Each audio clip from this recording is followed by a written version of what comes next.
Hey guys, how are you all doing? In case you don't know, it's been a while. I was actually out in the Netherlands checking out VRDays, where I got to try out a bunch of really cool new devices and technologies that I will be bringing to you in future videos. However, for now, I'm bringing you a recap of the last few days of XR news. And by the way, I'm actually still quite sick, so I want to apologize in advance for my voice if anything sounds a little weird or anything like that.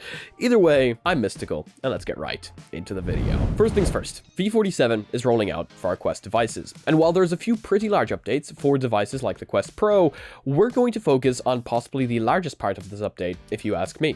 And that is the support of the Quest Pro controllers for the Quest 2. Yes, you will now be able to purchase these controllers and officially connect them directly to your Quest. I think that this is going to be the most powerful and best upgrade you can do for your Quest 2 officially right now. So it's a pretty damn big deal. For those of you that don't know, these are the Quest Pro controllers. They track themselves using cameras built into the controllers, and they are running a highly modified version of Android. For you nerds out there, that's pretty damn cool.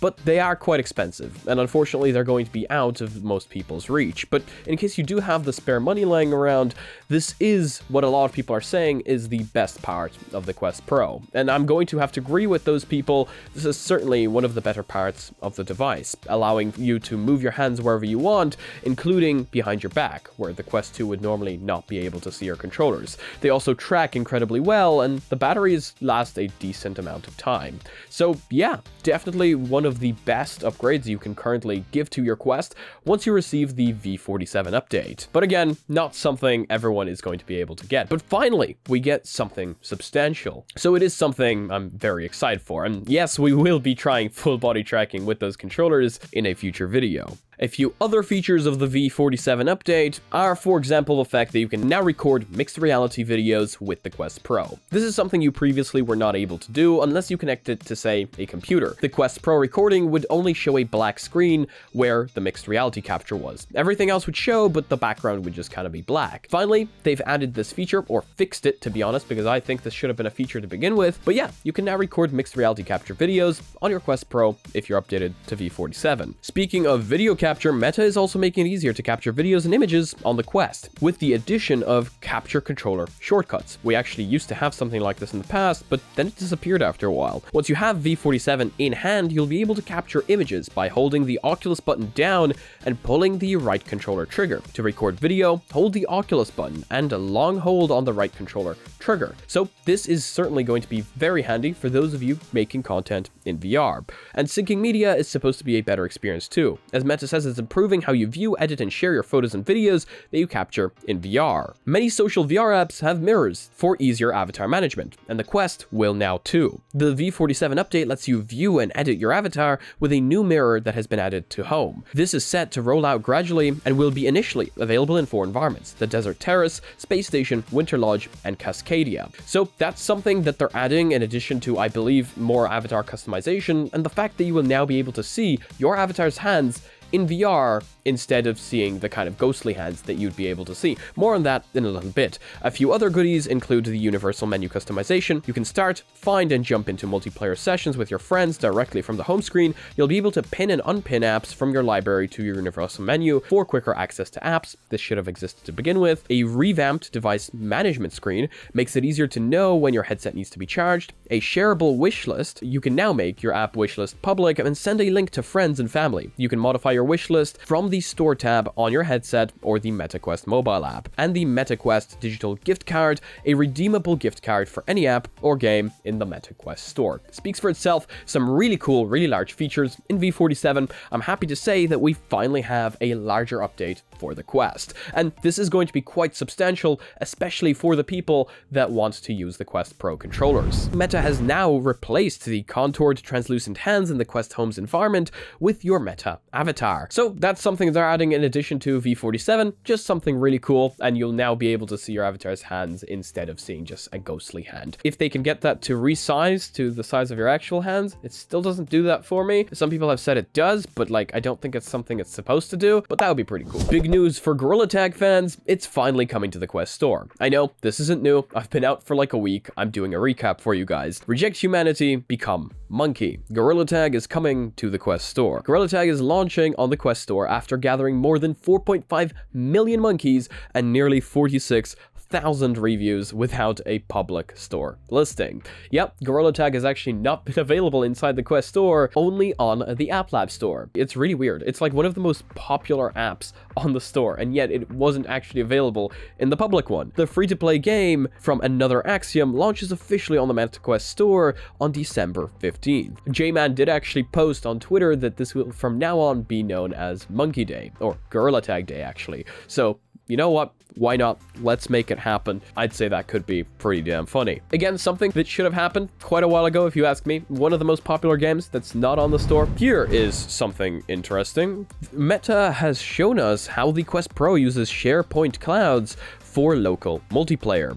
Meta hasn't rolled out co-location services for the entire Quest platform yet, meaning a pair of Quest 2 headsets can't automatically see each other in the same physical play space, although that's not entirely true for its latest Quest Pro. Meta published a quick explainer video recently showing how local multiplayer works between two Quest Pros. Here's the gist. To track the room and superimpose virtual imagery over your physical environment in mixed reality, Quest Pro generates point clouds, which can be shared with other Quest Pros. Users can decide whether they want to share point cloud data, Meta says in the informational clip, although it's notably done using Meta's servers as a middleman. So that's really cool. Co-location is something I've always wanted in VR for local multiplayer, and the Quest Pro is capable of doing it. This will hopefully and supposedly come to other Quest devices in the future, but for now, two Quest Pros can share that point cloud with each other, which again, I think is really cool because then they know where the other one is, allowing that to show up in the virtual space,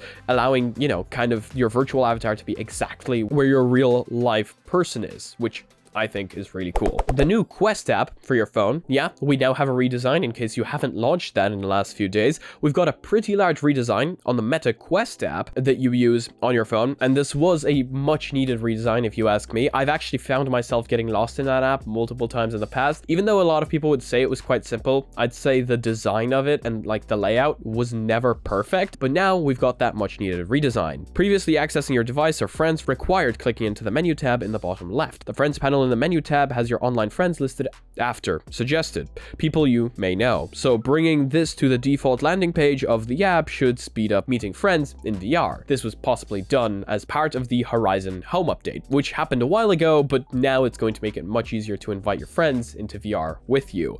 Meta typically rolls out app updates over the course of a week or more. However, your MetaQuest app might have already gotten the update, so I'd recommend checking it out, in case again you haven't looked in there for a while. The DPVR, a headset for SteamVR with a wider FOV. Now, I did actually get to try out this headset, and I have my own thoughts on it, and I will have a kind of much more in-depth video on that as well. I got to try that out during VRDays. I actually got to try out a lot during VRDays. It was an incredible event, even if I lost my voice. The DPVR E4 is a $550 lightweight SteamVR headset claiming wider FOV. DPVR is a Shanghai-based company that has been selling VR headsets in China since 2015. The new E4, however, has 4 cameras for inside-out tracking of the headset and its Quest-like controllers. Now, these controllers are really like the Quest. When I say really, I mean really like. I got to use them. They are incredibly similar. But apparently, I heard somewhere during VRDays that it's like a Qualcomm reference design for these controllers, which is why they all look the same. I'm not sure. I'm going to do more research and I'll get back to you on that. But yeah, the DPVR is a thing in case that's something you're interested in. And for you Apple fans out there, unfortunately, it looks like the Apple headset might be delayed until later next year.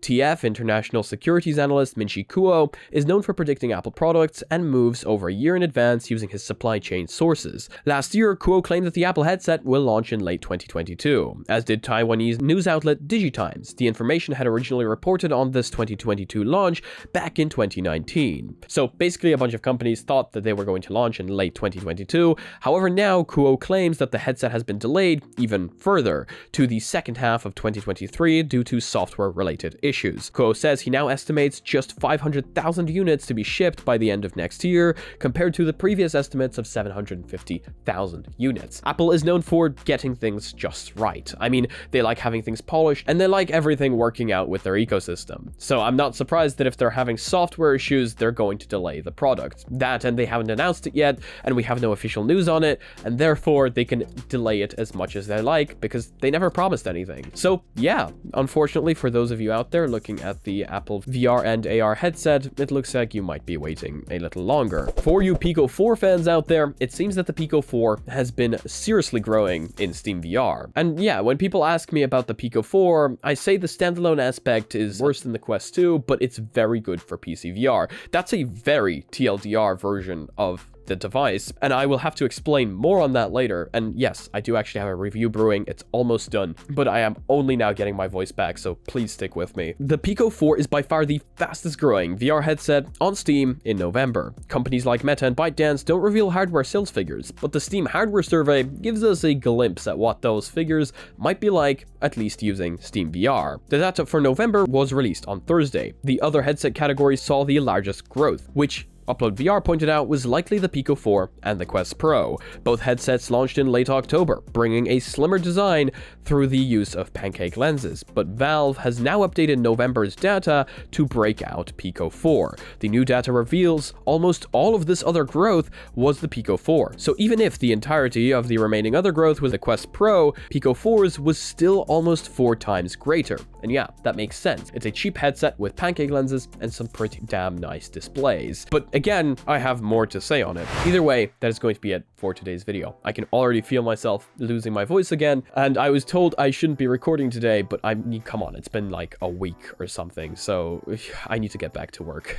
And hopefully my voice can withstand that. See, that's the problem, of course. I work with my voice, and therefore if I lose that, I can't work. But it was all well worth it. I got to meet some incredible people during VRDays, and the VR community is just about as incredible in real life as it is in VR. I want to just thank everybody I met up with. Some people you might know, of course. I feel like I should mention everyone, but that would make this video just like, it was my first time at an event like this, so I had no clue what I was doing. Cass and Chari really helped me out. They even did a bit of recording for me, so seriously, much love. Thank you so much. Honestly, I really want to show up at more of these events like this. It was a great fun. I have so much content I need to edit, and I also need to get my voice back. So either way, if you guys like this video, please do leave a like. If you disliked it, I guess this bun works too, but let me know why down in the comment section below. If you guys are not yet part of our community, we have a Discord down below. We have a Reddit down below where I want to see you posting your spicy memes. Thank you so much to the Patreon supporting this channel. You guys help me out a ton, paying my bills, paying my subscriptions, and helping me make these videos better. And as usual, if you guys want to be notified about your content coming up on the channel daily, make sure to smack that subscribe button with your forehead, ding my bell, and see you again in the next video. Peace.